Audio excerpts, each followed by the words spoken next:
तननिरदाभतन्वे श्रीमाधुरीमूर्तये तुङ्गतुङ्गतुरङ्गसंविवृतये चञ्चलत्वाससे नानाहारमनोहराय हरये यष्ट्यालसत्पाणये तस्मै श्रीगुरवे भवाय सहजा नन्दाय वन्दामहे। ॐ श्री स्वामिनारायणाय नमो नमः। श्री घनश्यामाय नमो नमः। अवतारिणे श्री हरिकृष्णाय नमो नमः।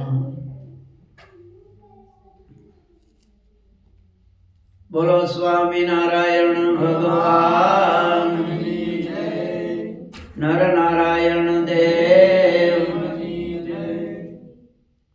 लक्ष्मी नारायण देव राधा कृष्ण देव रामचंद्र भगवान उमापति महादेव। શું કાલે વાત આવી હતી? ગાળ્યા વિનાનું જળ ન પીવું અને જે જળમાં જીવજંતુ ઘણા બરાબર ન કરવું, પછી ગમે ત્યાં મળમૂત્ર ન કરવું, થૂંકવું નહીં. હા, અહીંયા તો એ કાંઈ થાય એવું નથી. ઇન્ડિયામાં બહુ તકલીફ પડે.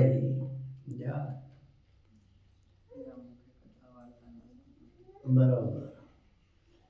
હવે 35માં મહારાજ કહે છે આપણને સદાચાર બધાય સુખ માટેના બતાવે છે. આ બધાય મહારાજ અપમાનો ન કર્તવ્યો ગુરુણામ ચ વરીયસામ લોકે પ્રતિષ્ઠિતાનામ ચ વિદુષામ શસ્ત્રધારિણામ. મહારાજ કહે છે ગુરુણામ ચ વરીયસામ, ગુરુ અને મોટા હોય એનું અપમાન ન કરવું. લોકમાં પ્રતિષ્ઠા પામેલા હોય, વિદ્વાન હોય, શસ્ત્રધારી હોય, એનું ક્યારેય અપમાન કરવું નહીં. હવે આમાં ગુરુના બહુ શબ્દ બહુવચન છે, તો ગુરુ કેટલા જાજા હશે તો જ બહુવચન વાપર્યું હશે ને. તો દેવલ મુનિ બતાવે છે આચાર્ય ચ પિતા જ્યેષ્ઠ ભ્રાતા ચૈવ મહિપતિ માતુલ સ્વસુરસ્ત્રાતા માતામહ પિતામહૌ વર્ણ શ્રેષ્ઠ પિતૃવ્યશ્ચ પુંસ્યતે ગુરુઓ મતાહ. આટલા ગુરુ હોય છે એનું અપમાન ક્યારેય કરવું નહીં. એક તો આચાર્ય, પછી પોતાના પિતા. પિતાનું નામ આવે એટલે માતાએ સમજી લેવું પાછું ને કે આમાં માનું નામ નથી આવ્યું એટલે એનું અપમાન કરવામાં વાંધો નહીં. ઘણા માને ટૂંકારે બોલાવતા હોય છે, એ પાપના પહાડો ભરવાના છે કાયમભાઈ. સમજ્યા? એટલે કે છે આચાર્ય એ પણ ગુરુ ગણાય, પિતા પણ ગુરુ ગણાય, મોટા ભાઈ પણ ગુરુ ગણાય, રાજા છે એ પણ ગુરુ તુલ્ય છે, માતુલહ મામા એ પણ ગુરુ તુલ્ય છે, સસરા એ પણ ગુરુ તુલ્ય છે, પોતાની જે રક્ષા કરતા હોય એ પણ ગુરુ તુલ્ય છે, માતામહ માતાના પિતાના પિતા, પિતામહ પિતાના પિતા, કાકા વર્ણમાં જે શ્રેષ્ઠ હોય એ આ બધાય ગુરુઓ માનેલા છે. અને વરિયસામ, વરિયસામ એટલે વરિયસામ અતિશયન વરાહા સદ્ગુણૈ શ્રેષ્ઠા વરિયાંશ તેસામ. અત્યંત જેમાં શ્રેષ્ઠ ગુણો હોય એવા જે મહાન પુરુષો એનું ક્યારેય અપમાન ન કરવું. ઋષભદેવે પણ બતાવ્યું છે મહત સેવા મુક્તે દ્વારમ. મુક્તિનું દ્વાર કયું છે? મહાન પુરુષોની સેવા કરવી. અને સ્ત્રીમાં આસક્ત રહેતા હોય અને સ્ત્રીના સંગ એવા વ્યભિચારી હોય એનો સંગ કરવો એ મહાન કે છે બંધનને કરનારું છે. અર્થાત નરકમાં નાખનારું છે. અને સાધુ કે છે સદગુણવાળા જે હોય એ બધા સાધુઓ કીધેલા છે, એમનું પણ ક્યારેય અપમાન ન કરવું. હવે આમાં બતાવ્યું છે વિદુષામ એટલે અધિત વેદા શાસ્ત્ર પુરાણ વગેરેને ભણેલા હોય એવા બ્રાહ્મણ હોય, શસ્ત્ર ધારણ કરનારા હોય, એનું અપમાન કે માનભંગ ક્યારેય કરવું નહીં, એની મસ્કરી પણ કરવી નહીં, કારણ કે ક્યારેક દુઃખ આવે છે. સર્વદા તેસામ બહુમાન એવું કર, આ બધા કીધા એનું કાયમ બહુમાન કરવું. યાજ્ઞવલ્ક્ય શ્રુતિમાં લખ્યું છે વિપ્રાહી ક્ષત્રિયાત્માનો નાવજ્ઞેયા કદાચન. એક તો વિપ્રો, બીજા ક્ષત્રિયો અને સર્પ, એનું કે છે બહુ ધ્યાન રાખવું, એનું તો અપમાન કરવું જ નહીં. એ ક્યારે ફૂંફાડો મારે એનું નક્કી નહીં, સમજ્યા? એટલે બહુ ધ્યાન રાખવું. વિદ્યા કાર્ય વયોધ વૃદ્ધ તેમજ કે છે હંમેશા ભાગવતમાં પણ કહ્યું છે આયુ શ્રિયમ યશો ધર્મ લોકાનાશી સેવચ હંતી શ્રેયાંસી સર્વાણી પુંસો મહદતિક્રમ. મહાપુરુષોનું અપમાન કરે એટલે એની આયુષનો નાશ થાય, લક્ષ્મીનો નાશ થાય, યશ હોય એનો નાશ થાય, એને ધાર્મિક ક્રિયાઓ કરી હોય એનો પણ નાશ થઈ જાય. અરે કદાચ કોઈના આશીર્વાદ મેળવેલા હોય તો એ આશીર્વાદનો પણ નાશ થઈ જાય છે. હંતી શ્રેયાંસી સર્વાણી, એના બધાય કલ્યાણના દ્વાર છે બંધ થઈ જાય છે, નાશ થઈ જાય છે. આ ભાગવતના 10મા સ્કંદનો શ્લોક છે, શરૂઆતનો. માટે મહારાજ કહે છે આ મોટા પુરુષો હોય, અને ભાગવતમાં તો ત્યાં સુધી કીધું છે કે આનું અપમાન કરનારા છે એને કાદવ હોય ખારો મીઠાવાળો, એમાં ઊંધે માથે હજારો વર્ષ સુધી એને રાખે છે.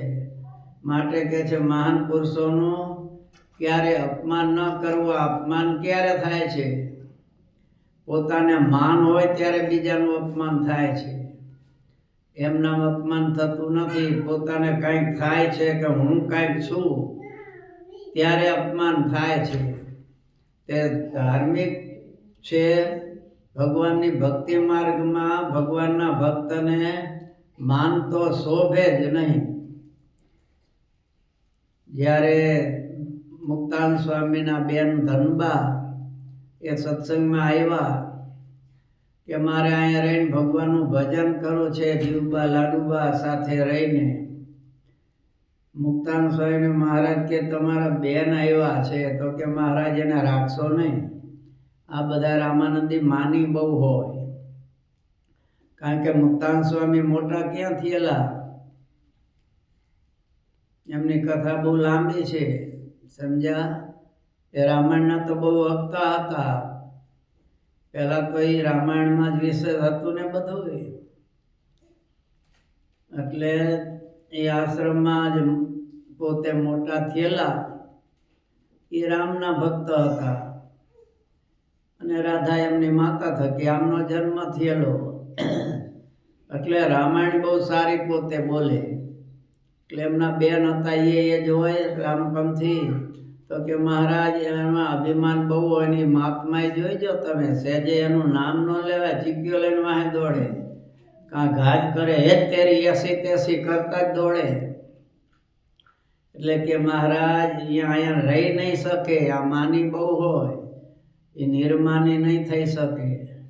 મહારાજ કે સ્વામી એમ કરો, કીર્તન લખીને મોકલો તમે, અને એ પ્રમાણે જો રહેવા તૈયાર હોય તો આપણે રાખવા. મહારાજ બહુ દયાળુ, સમજ્યા? મહારાજ કે બહાર હોય ને ત્યારે ગમે એવો હોય, દુરાચારી હોય, મહારાજે લીધેલા છે ને બધાને, જોબન પગીના બધા કઈ સારા હતા, કાઠી દરબારો કઈ સારા હતા, બધા લખણના પૂરા જ હતા. પણ મહારાજે સ્વીકાર્યા. 18ના વચનામૃતમાં આવે છે, સમજ્યા? મહારાજ કે ગમે એવો હોય પણ સત્સંગમાં લેવો.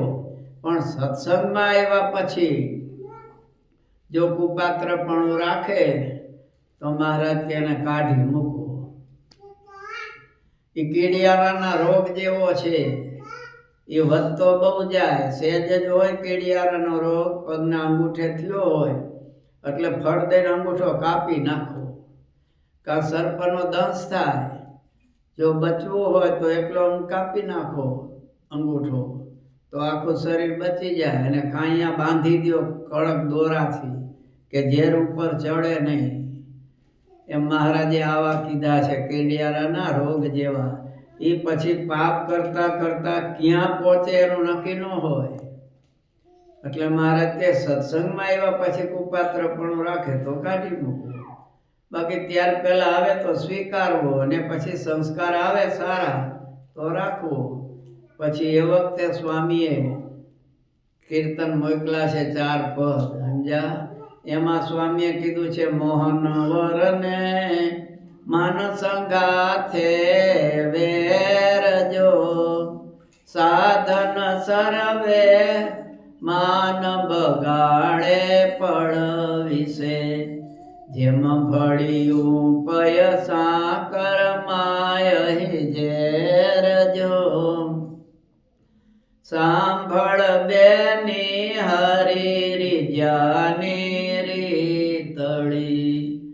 કે છે માન છે એ ઝેર છે સદગુણમાં. એ જેમ દૂધમાં ઝેર ભળે ને બધું ઝેર જ થઈ જાય, એમ કે છે સત્સંગમાં જો માન રાખ્યું તો મહાન ઝેર જેવું છે. દાસી થઈ રે જે તું દીન દયાળની,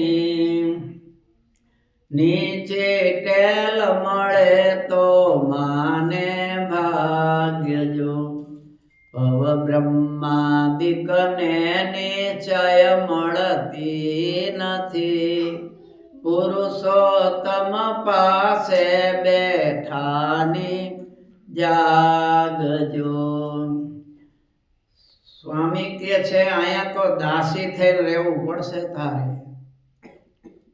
દાસી થઈ રહેજે તું દીન દયાળની. ભગવાનની દાસી થાય એટલે બધાયના દાસ થઈને રહેવું પડે. મહારાજે કીધું ને દાસના દાસ થઈ રહેશે જે સત્સંગમાં, ભક્તિ ભલી માનીશ તેની રાચીશ તેના રંગમાં. અહીંયા તો દાસ થઈને રહેવાનું છે, શેઠ થઈને નહીં ચાલે. એ શેઠ થઈને રહ્યા એટલે અધપતનના રસ્તે જવાના. કારણ કે સંતોનું અપમાન કરશું, આચાર્યનું અપમાન કરશું, કોઈ ભક્તનું અપમાન કરશું, ત્યારે ભગવાનના ભક્તનું અપમાન છે ને એ ભગવાન સહન નથી કરી શકતા. અને પરિણામે એવી ભયંકરતા આવે છે દુઃખની. અને આ સત્સંગ કેવો છે કે છે નીચી ટેલ મળે. એને સંડાસ બાથરૂમ સાફ કરવાના મળે ને તોય મોટા ભાગ માનવા. કરોડો જન્મની ખામી જો ટાળવી હોય તો મહારાજે શું કીધું? ઉકા ખાચર જેવું સેવાનું અંગ હોય તો મહારાજ કે અનંત જન્મની વાસનાઓ વિજેરે કાંઈ છે એનો નાશ થઈ જાય. તે ઉકા ખાચર શું કરતા હતા? એ જમાનામાં કાંઈ અત્યારના જેવા સંડાસ બાથરૂમ નહોતા. માટલા મૂકેલા હોય, પેશાબના ઓલા હોય ત્યાં, કાં તો ડબલા હોય. સંડાસ જવાના હાજા માંદા સંતો હોય. હવે 2000 સંતો હોય તો હાજા માંદા હોય ને કોઈ. તો બીજા હરિભક્તો આવ્યા હોય હાજા માંદા હોય. એ જાડો પેશાબ કર્યા હોય તો એ બધું ઉકા ખાચર સવારમાં ઉઠીને પહેલું એ કામ કરે.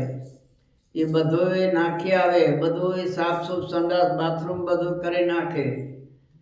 પછી એ દાદાના દરબારથી માંડીને ઠેઠ ઘેલાના કાંઠા સુધી હાવેણો લઈને વારી નાખે. કારણ કે બધા સંતો પાછા જૂતા નહોતા પહેરતા, એને કાંકરા ન લાગે. આવી સેવા કરતા. એટલે સ્વામી કહે છે નીચી ટેલ મળે તો માને ભાગ્ય જો, ભવ બ્રહ્માદિકને નિશ્ચય મળતી નથી, પુરુષોત્તમ પાસે બેઠાની જાગજો. આ સભામાં બ્રહ્માને બેસવા આવવું હોય પણ હનુમાનજી નો આવવા દે, એમ નથી અહીંયા રાખ્યા. પહેવા જ ન દે કે તમારું પુણ્ય નથી, અહીંથી દૂર જ રહ્યો તમે. હવે બ્રહ્માદિક ઇન્દ્રાદિક દેવો અહીંયા ન આવી શકે, અંદર પ્રવેશ ન કરી શકે. જેતપુરના વચનામૃતમાં આવે છે ને, આકાશમાં એક તેજનો ગોળો દેખાયો, 3 થયા, પછી પરિક્રમા ફરીને વયા ગયા. ત્યારે કોઈએ પૂછ્યું કે મહારાજ આ શું હતું? મહારાજ કે બ્રહ્મા વિષ્ણુ ને મહેશ ત્રણેય આ દર્શન કરવા કાયમ આ સભાના આવે છે. એમ ન કીધું કે અમારા, આટલો તો એ સભાનો ભગવાનના ભક્તનો મહિમા છે. મહારાજ કે આ સભાના ને અમારા દર્શને કાયમ આવે છે. બસ એ દર્શન કરી શકે, ઉપરથી બેસી ન શકે, કથામાંય ન બેસી શકે. એટલે તો ભાગવતના મહાત્મ્યમાં લખ્યું છે કે કથા છે ભગવાનની તો વૈકુંઠમાં નથી મળતી, તો બીજે ક્યાં મળે? એટલે આટલો બધો ભગવાનના ભક્તનો મહિમા છે. માટે કે છે અહીંયા રહેવું હોય તો દાસ થઈને રહેજે, તો સુખ મળશે, ભજન ભક્તિનો આનંદ આવશે. તે સ્વામી એમને જ નથી કહેતા, આપણને તમને મને પણ શીખવાડે છે કે અહીંયા દાસ થઈને રહેજો, નહીતર પરિણામ બહુ ભયંકર આવે છે. સ્કંદ પુરાણમાં લખ્યું છે, 57 અતિક્રમાત પુણ્યાનામ મહતામપી સદ્ય છય સ્યાત સર્વેષામ આયુષ સંપદામપી. સ્કંદ પુરાણમાં લખ્યું છે કે સત્પુરુષોનું અપમાન કરવાથી પોતાના જે કાંઈ પુણ્ય હોય એ બધું નાશ પામી જાય તત્કાળ જ, અને આયુષનો પણ નાશ થાય છે, સંપત્તિનો પણ નાશ થાય છે. મહાભારતમાં અનુનાસિક પર્વમાં પણ બતાવ્યું છે, ન જાતું ત્વંકારે બ્રુયાત આપન્નોપી મહત્તરમ. ગમે એવું આપણું મોટો પુરુષ અપમાન કરે તો પણ કે છે અને ક્યારે અપમાન ન કરવું, તુકારે બોલાવા નહીં. ત્વંકારો વા વધો વેતી વિદ્વત્સુ ન વિશિષ્યતે. મોટા પુરુષને તુકારે બોલાવવા કે વિદ્વાનને તુકારે બોલાવવા એનો વધ કર્યા તુલ્ય પાપ લાગે છે. તુકારમ નામ ધ્યેયમ ચ જ્યેષ્ઠાનામ પરિવર્જયે. મોટા પુરુષો એનો કે છે તુકારે બોલાવવા નહીં, ક્યારે એનું નામ લઈને પણ ન બોલાવવા.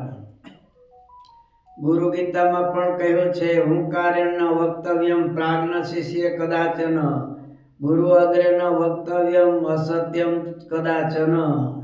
યોવે હુંકૃત્ય તુંકૃત્ય ગુરુ નિર્જિત્ય વાદત અરણ્ય નિજને દેશે સ ભવેત બ્રહ્મ રાક્ષસ. હવે કે છે તુંકારે બોલાવે, પોતે હુંકારે કરીને બુદ્ધિમાળી શિષ્ય મૂર્ખા હોય એની વાત નથી. મૂર્ખાને તો કાંઈ ગતાગમ જ ન હોય, એને શું ગુરુ કે શું આચાર્ય શું મા બાપ કાંઈ ગતાગમ જ નથી, મૂર્ખ છે, એટલે તેને મૂર્ખ કહેવામાં આવે છે. પણ જેનામાં કંઈક સમજણ છે, શાસ્ત્રમાં સમજે છે, એવા કે છે બુદ્ધિશાળી શિષ્યોએ ક્યારે પણ હુંકારે કે તુંકારે ન બોલે. હું આમ કરીને ગુરુની સામે ન કહેવું ક્યારે. શું મને નહીં કહેવાનું, તે તને આ શું પૂજવા લાવ્યા હશે? તને આ ભણાવે છે જે કંઈ કરે પૂજવા માટે છે?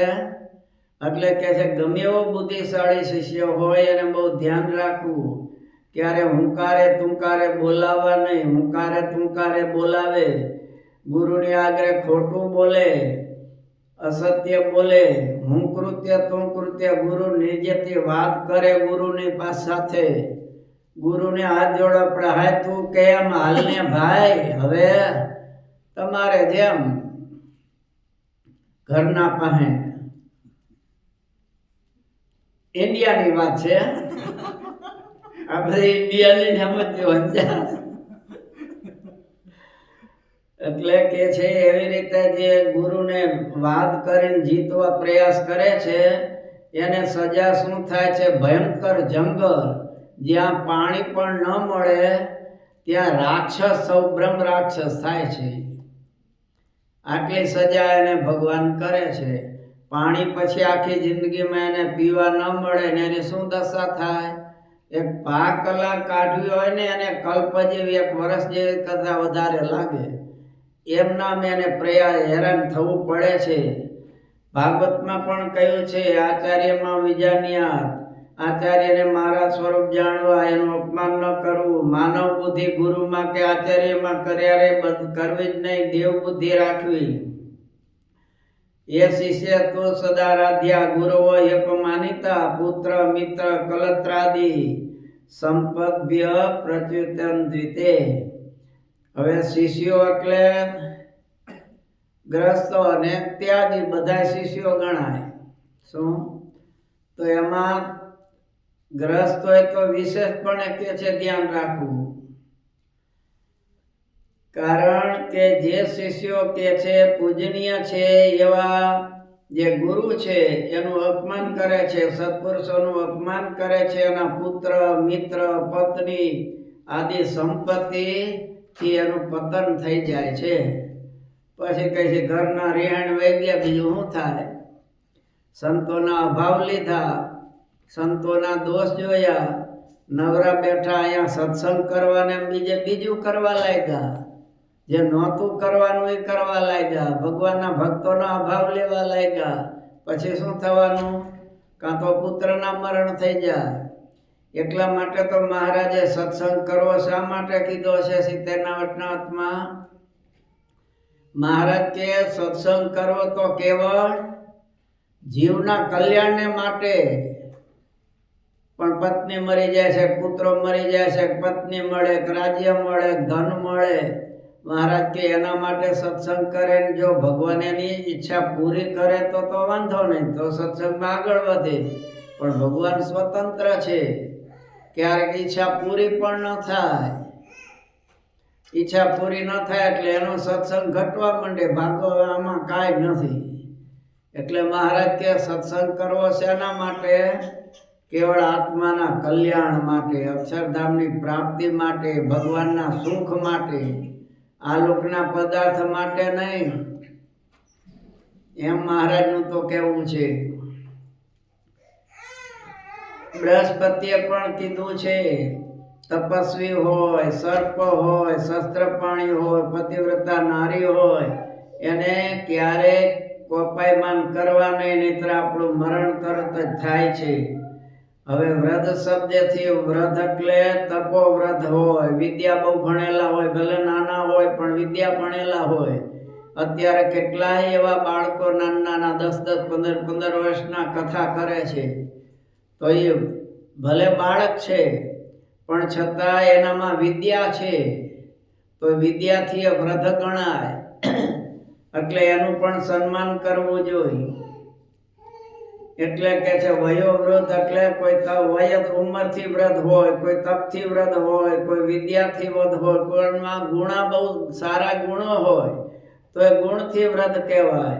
કોઈ ધનથી વૃદ્ધ હોય, કારણ કે હોય નાનો પણ હવે રૂપિયાવાળો હોય તો અત્યારે ધનનું જ બધું છે ને. ટકા ધર્મ ટકા કર્મ, ટકા હિ પરમમ પદમ, યસ્ય કરે ટકા નાસ્તિ હા ટકા ટકાય તે. સમજ્યા? નાણા વિનાનો અને નાણે નાથાલાલભાઈ આવ્યા થાય જો ખિસ્સો ભર્યા હોય તો, નહીં તો ઓલો નાથીઓ આવ્યો, આ દશા થાય. એટલે એવા બહુ કદાચ નાનો હોય પણ ધનવાન હોય તો એનું અપમાન ન કરાય. કારણ કે એનું અપમાન કરે પછી પોલીસને કહેતો જાય. અહીંના પોલીસ ન માને પણ ઇન્ડિયાના માને. લે 2000 કે 1000 રૂપિયા ઓલો નીકળે ને થોડો ઠમઠોરજે.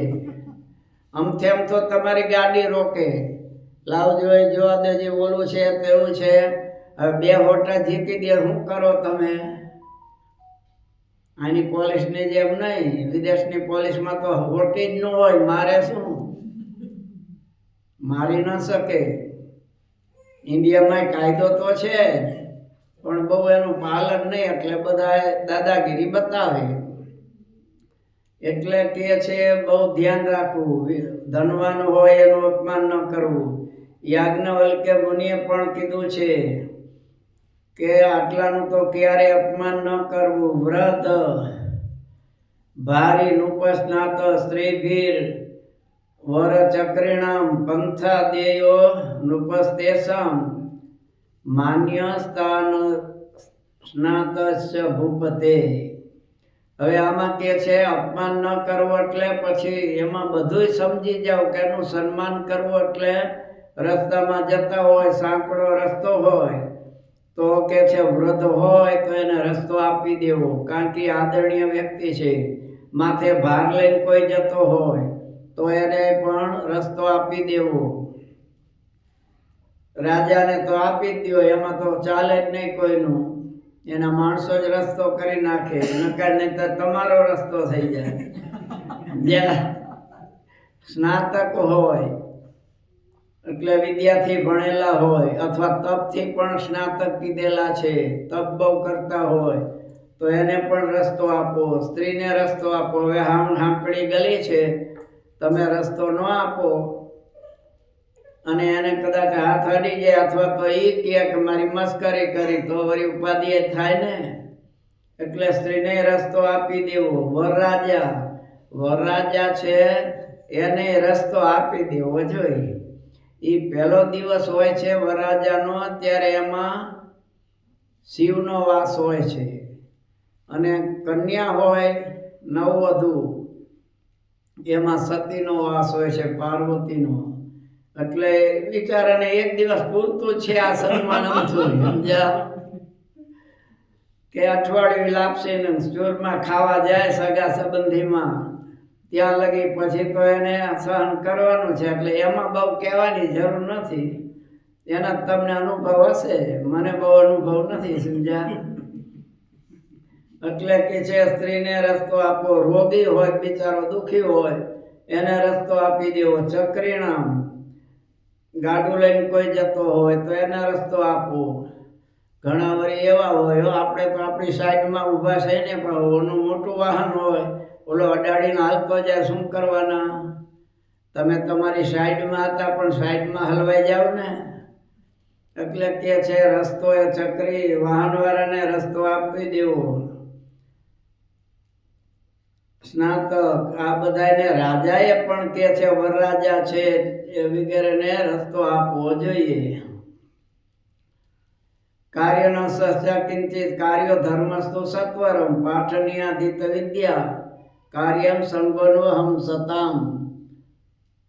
તેમજ મહારાજ કહે છે કાર્ય કોઈ પણ કરવું હોય, ધાર્મિક કાર્ય તાત્કાલિક કરજો, પણ વ્યવહાર સંબંધી કામ કરવું હોય એમાં બહુ વિચારીને કરવું. એમાં તાત્કાલિક ન કરાય. જ્યાં ધનને ઉપયોગ કરવાનો હોય કે બીજું કોઈ વ્યવહારિક કે વેપારનું કામ કરવું હોય તો બુદ્ધિથી વિચારવું, સમજ્યા? વિચાર ક્યાં રહે છે? મગજમાં રહે છે. શ્રદ્ધા ક્યાં રહે છે? હૃદયમાં રહે છે. એટલે બુદ્ધિથી વિચારીને અથવા વડીલ હોય મોટા એને પૂછીને કે આ કાર્ય કરવું કે કેમ, અથવા સત્પુરુષોને પૂછીને કરવું, પણ એકાએક કે છે ક્યારેય ન કરવું. અને ધર્મ સંબંધી કામ છે એ પાછું તત્કાળ કરવું. ધર્મ એવ સાહસી સ્યાત પરલોકે ન ચેતર. કારણ કે ધર્મ સ્મૃતિમાં લખ્યું છે ધર્મ છે જે ધાર્મિક ક્રિયા કરી એ જ તમારે સાથે આવશે, બાકી બીજું સાથે નહીં આવે. એટલે વ્યવહાર સંબંધી કરો એમાં વિચારીને, સમજ્યા? ભારવી નામના પંડિત થઈ ગયા સંસ્કૃતના. 10-12 વર્ષની ઉંમરના તો મહાન વેદ ઉપનિષદો ભણીને મોટા મોટા પંડિતો એ એનું સ્વાગત કરે.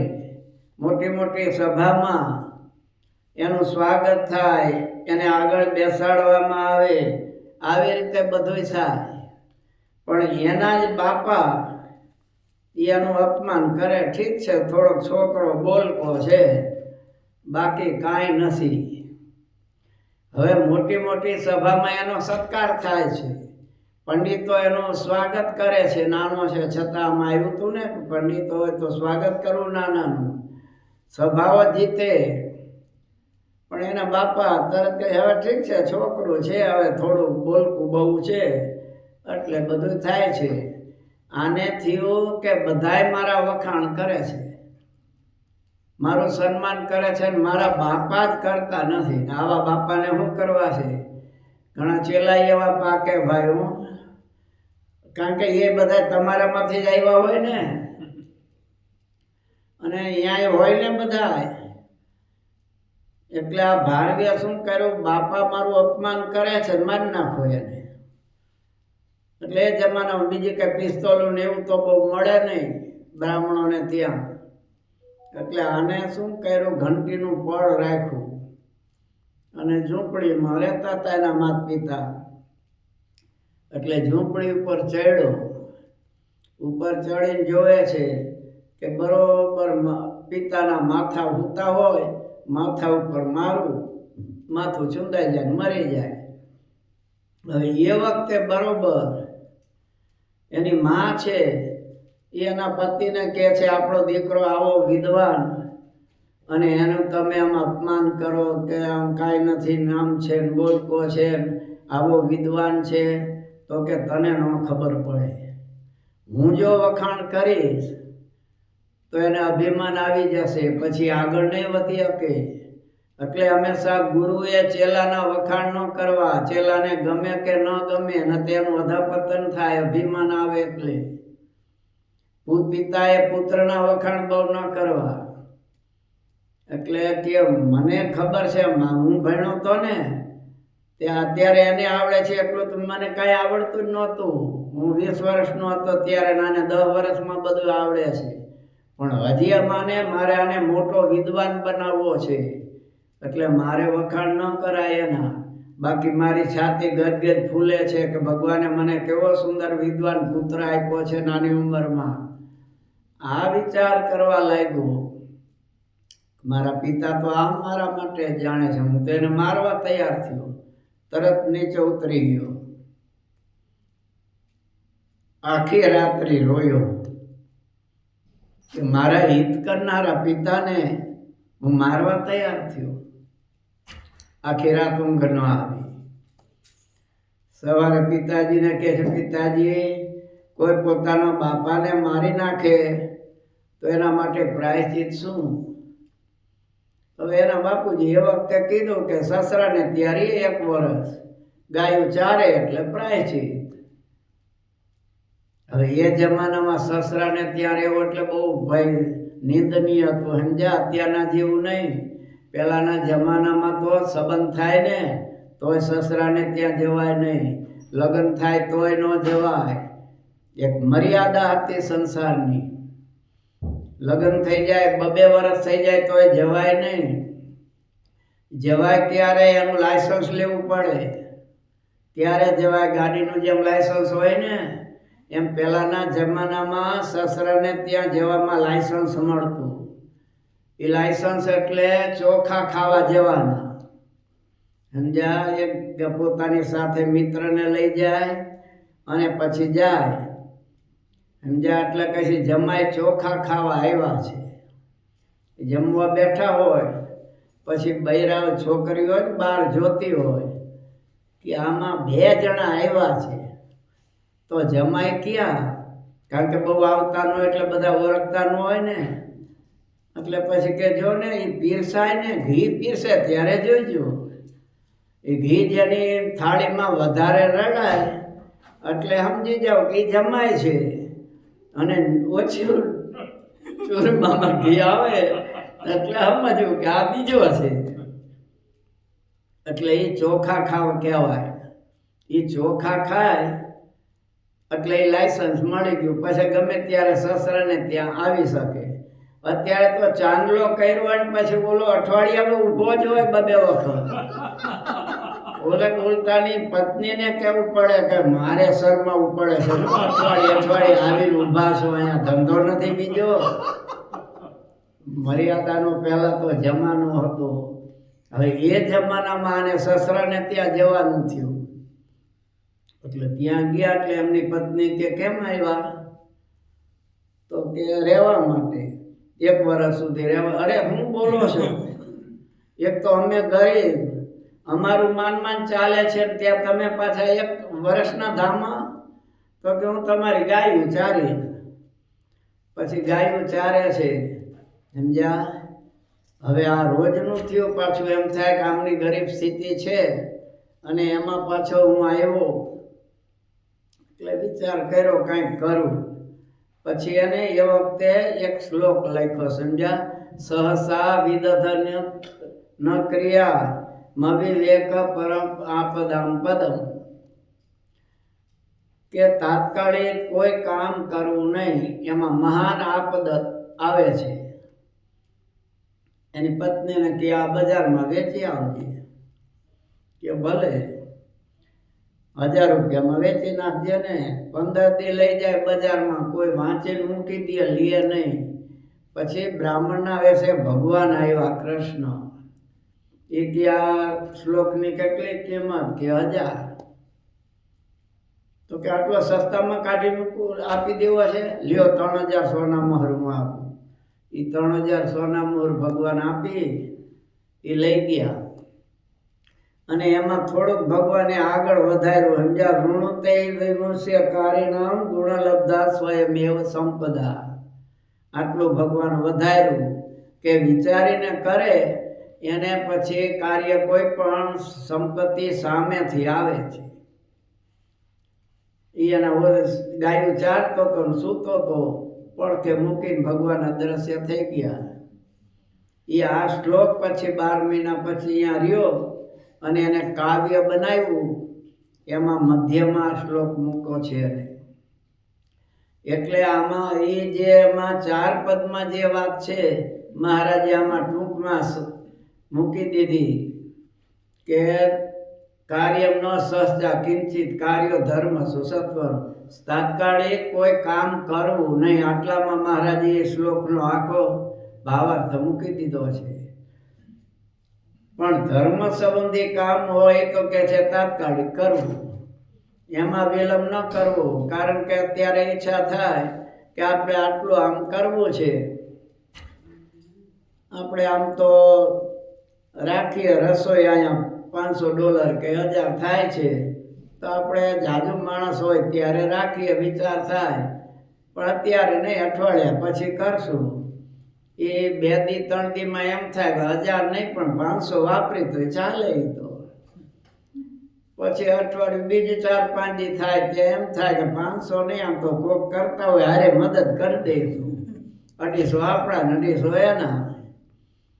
એ રવિવાર આવે ને ત્યાં એમ થાય હવાર 11નો થાળ કરીને આગળ ને આ પરિણામ આવે. એટલે કે છે ધર્મ સંબંધી કામ તો તત્કાળ કરવું, એમાં વિચાર લાંબો ન કરવો. વ્યવહાર સંબંધી કામ વિચારીને કરજો. યુધિષ્ઠિર રાજા પાસે ભૂદેવ આવ્યા, એમનું આમાં લખ્યું છે. ચલમ વિત્તમ ચલમ ચિત્તમ ચલમ જીવતમ આવયો યમસ્ય કરુણા નાસ્તિ ધર્મસ્ય ત્વરિતા ગતિ. યુધિષ્ઠિર રાજા પાસે આવ્યા એક ભૂદેવ, ભિક્ષા લેવા, કંઈક દક્ષિણા જોતી હતી. યુધિષ્ઠિર રાજા કે પણ હવે તો ખજાનાનું તાળું દેવાઈ ગયું છે, ભૂદેવ કાલે આવજો ને. આ ભૂદેવ પાછા પાકા ભાઈ કે છે તમે કયો છો કાલે આવજો, પણ તમને ખબર છે ને ચલમ ચિત્તમ, આપણું ચિત્ત ચંચળ છે.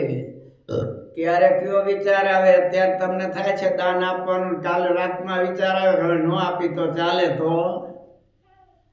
અને ચલમ ચિત્તમ, ચિત્તે ચલાય મને વીતે ક્યાં હરખી છે. એક ડોલ તમે દુકાને $1 આપ્યો, હવે કેટલી જગ્યાએ પહોંચે હાંજ સુધીમાં દુકાને તમારો રૂપિયો આપ્યો, એ કેટલી જગ્યાએ જાય. તે સંપત્તિનું નક્કી નથી, ક્યારે નાશ થઈ જાય. તેમ કે છે ચલમ જીવતામાં આવ્યો, આપણા બેયનું નક્કી છે રાતમાં હું મરી જાય તો હું ક્યાં પણ લેવા સવારે આવવાનું, કાં તમને કદાચ કાંઈ થઈ ગયું તો. એટલે ધર્મસ્ય ત્વરિતા ગતિ માટે અત્યારે ત્યાં દાન કરી દો. યુધિષ્ઠિર રાજાએ તરત આપી દીધું ભાઈ. હું એક વખત તો ભીમે નોબત વગાડી હતી, સમજ્યા? યુધિષ્ઠિર હવે ખજાનો બંધ થઈ ગયો, કાલ આવજો. તે ભીમ માંડ્યો નોબત વગાડવા. યુધિષ્ઠિર મહારાજા કે આ તો વિજયની નોબત છે, કોણ વગાડે છે અત્યારે? તો કે ભીમભાઈ. અરે ભીમ અમથો ન વગાડે. બોલાવ્યો, કેમ વગાડ્યું? તો કે તમે કાળ ઉપર વિજય મેળવો ને, કે કાલમાંથી જીવવાના છો, રાતે તમને કાંઈ થવાનું નથી. તો કે અત્યારનું નક્કી નથી તો રાતની ક્યાં વાત? તો સમજી ગયા કે હવે દાન કરી દેવું જોઈએ તરત. એટલે મહારાજ કહે છે ધર્મ સંબંધી કામ હોય એ તરત કરવું. વિદ્યા પોતે ભણેલા હોય, બીજાને ભણાવી. હવે એમાં 5 જ મિનિટ રહી છે મારે ભાઈ, સમજ્યા ને? એટલે બહુ જાજુ નહીં લઉં. વિદ્યામાં આમાં બહુ લખ્યું છે. વિદ્યા દાન છે, એક તો 3 દાન છે સર્વથી શ્રેષ્ઠ કીધેલા છે. એક ગાયનું દાન, ગોદાનનું મહાન પુણ્ય છે. બીજું પૃથ્વીનું દાન, મંદિર કરતા હોય કોઈ જગ્યાએ એમાં પૃથ્વીનું દાન કરો તો એ મોટું દાન છે. અથવા કોઈ બ્રાહ્મણને પૃથ્વીનું દાન કરો કે ગાયનું દાન કરો. અને વિદ્યાદાન, વિદ્યા જે ભણાવે એને કહે છે બ્રહ્મલોકની તો પ્રાપ્તિ થઈ જ જાય. પણ યા તમારી ઇંગ્લિશ વિદ્યાની એ વિદ્યાની આ વાત નથી ભાઈ. સદવિદ્યા, સદવિદ્યા એટલે ભગવાન સંબંધી.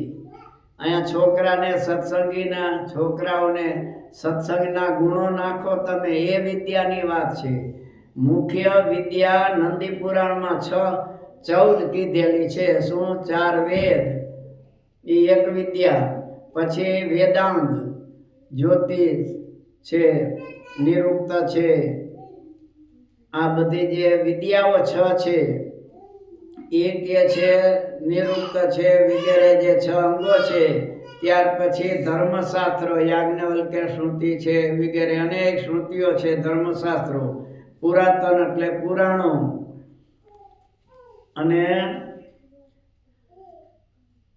આ 14 વિદ્યા, મીમાંસા અને તર્ક, આમ થઈને 14 વિદ્યા થાય છે. એ 14 વિદ્યાની અંદર પછી હજારો બીજી વિદ્યાઓ, એમાંથી પેટા વિદ્યાઓ છે. હવે આ 14માં પાછી કે છે 3 મુખ્ય છે. આત્મવિદ્યા છે, પૌરાણિક ધર્મશાસ્ત્ર છે. આ પ્રમાણે જે છે એમાં કે છે 3 મુખ્ય. એક તો આત્મવિદ્યા, આત્માનું જ્ઞાન આપવામાં આવે. દેહ હું નહીં, હું તો આત્મા છું. પછી બીજી પુરાણો છે, પુરાણોમાંની કથાઓ છે કરવામાં આવે. અને ધર્મશાસ્ત્ર એટલે શ્રુતિ શાસ્ત્રો, બધા ધર્મનું જેમાં વર્ણન છે એ શ્રુતિઓ. આ 3 મુખ્ય છે. 3માંય પાછી કે છે સર્વથી શ્રેષ્ઠ હોય તો એક છે.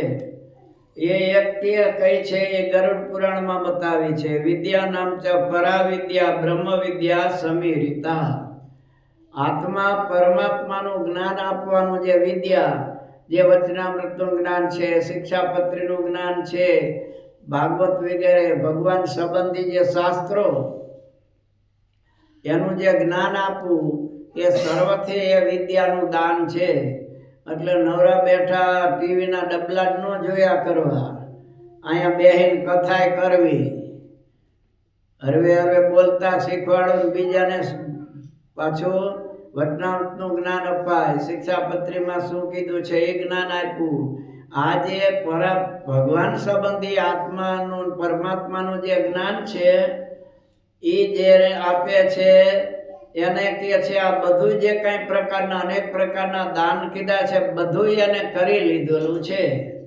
એને પછી કાંઈ કરવું રહેતું નથી.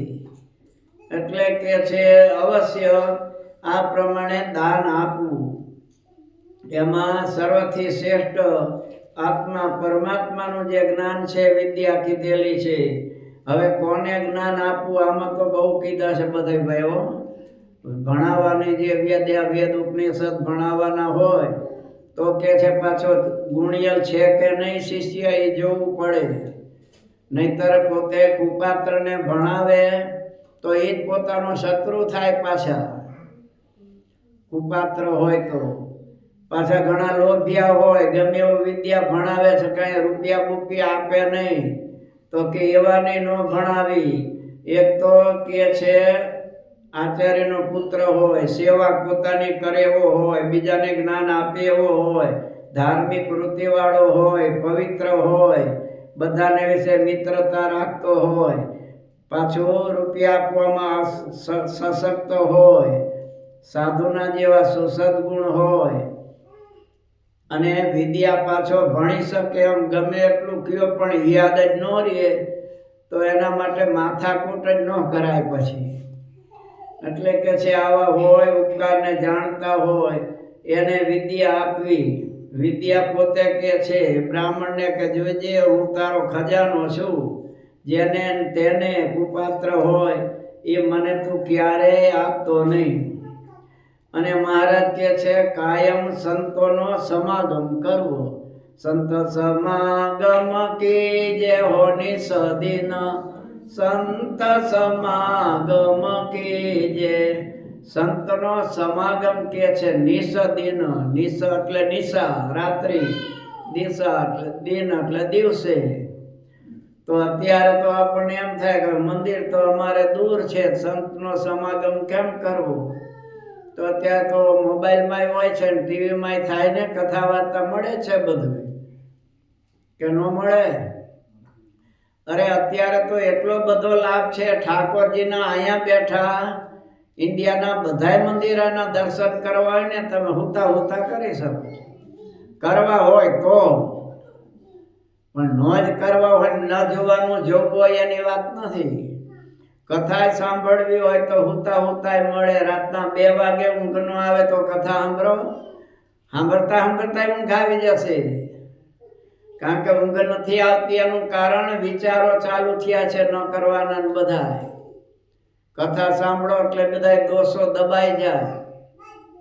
એટલે અત્યારે તો બહુ લાભ છે આ વિજ્ઞાનને લીધે. લાભે છે, નુકસાનીએ છે. જે અધમ પુરુષો છે એ નુકસાનીના રસ્તે જાય છે. સત્પુરુષો છે એને માટે બહુ આનંદદાયક પણ છે કે ગમે ત્યારે કથા સાંભળવી હોય, વચનામૃતની હોય, શિક્ષાપત્રી ભાષ્યની હોય, કે બીજી અનેક શાસ્ત્રો, ભક્ત ચિંતામણી છે, કે પુરુષોત્તમ પ્રકાશ છે, સ્નેહ ગીતા છે, શિવ પુરાણ છે, ભાગવત છે, રામાયણ છે, અનેક કથાઓ મળે છે. એટલે અત્યારે એમ મનાય નહીં કે સંતનો સમાગમ નથી થાય એમ. અમે મંદિરથી દૂર રહીશું ને કેમ થાય? દૂર રહેતા હોય તો આ બધું કરવું ઘેર બેઠા થાય એમ છે ને. અઠે દ્વારકા જેવું છે અત્યારે. એટલે અત્યારે તો મહારાજ કહે છે કાયમ સંતનો સમાગમ કરવો. તો ઘેર બેઠા હુતા હુતા સમાગમ થાય એવો છે.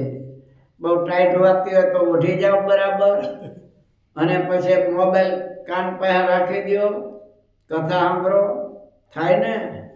અત્યારે તો બહુ લાભ મળે એવું છે. કરવું હોય એને, ન કરવું હોય એને કહેવાનું છે જ નહીં. સમજ્યા? સદાચાર સત્પુરુષ છે, ભગવાનના ભક્તો છે, એના માટે આ બધા શાસ્ત્રની મર્યાદા છે.